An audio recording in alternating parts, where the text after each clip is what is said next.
Directorate of medical education Assam DME ফালৰ পৰা অলপ দিন আগতে যি 2471টা নন টেকনিকেল পোষ্টৰ কাৰণে অনলাইনত আবেদন হৈছিলে তাৰ আপোনালোকৰ ৰিটেন এক্সাম হ'ব 30 মাৰ্চ 2025 আপোনালোকৰ ইয়াৰ ৰিটেন এক্সাম হ'ব। আৰু যদি আপোনালোকে DME ফালৰ পৰা ওলোৱা 2473টা নন টেকনিকেল পোষ্টৰ কাৰণে আবেদন কৰিছিলে তেতিয়া আপোনালোকে DME যোনটো অফিচিয়েল ৱেবছাইট আছে সেই ৱেবছাইটটোত গৈ আপুনি আপোনাৰ নিজৰ যোনটো এডমিট কাৰ্ড হয় সেই এডমিট কাৰ্ডটো ডাউনলোড কৰিব পাৰিব। তো এডমিট কাৰ্ডটো ৰিলিজ দিছে আজি 21 মাৰ্চ 2025 আপোনালোকৰ এডমিট কাৰ্ডটো ৰিলিজ দিছে। আপোনালোকে DME অনলাইন এপ্লাই কৰোঁতে যোনটো এপ্লিকেশ্যন নাম্বাৰ আৰু পাছপোৰ্ট পাইছিলে সেই এপ্লিকেশ্যন নাম্বাৰ আৰু পাছপোৰ্টটো দি DME ৱেবছাইটটোত যাব আৰু সেই ৱেবছাইটটোত গৈ লগ ইন কৰি আপুনি আপোনাৰ নিজৰ এডমিট কাৰ্ডটো ডাউনলোড কৰিব পাৰিব। আৰু ইয়াৰ আপোনালোকৰ ৰিটেন এক্সামটো হ'ব 30 মাৰ্চ 2025 আপোনাৰ DME ৰিটেন এক্সামটো হ'ব। আৰু এডমিট কাৰ্ডটো ৰিলিজ দিছে 21 মাৰ্চ 2025 অৰ্থাৎ আজি আপোনালোকৰ DME এডমিট কাৰ্ডটো ৰিলিজ দিছে। আৰু ইয়াৰ আপোনালোকৰ টোটেল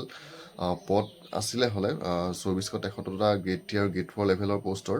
গ্ৰেড 3 টেকনিকেলৰ পোষ্ট আছিলে 1708টা আৰু গ্ৰেড 3 নন টেকনিকেল পোষ্ট আছিলে 765টা। তো এইকেইটা পোষ্টৰ আপোনালোকৰ ৰিটেন এক্সামটো হ'ব 30 মাৰ্চ 2025।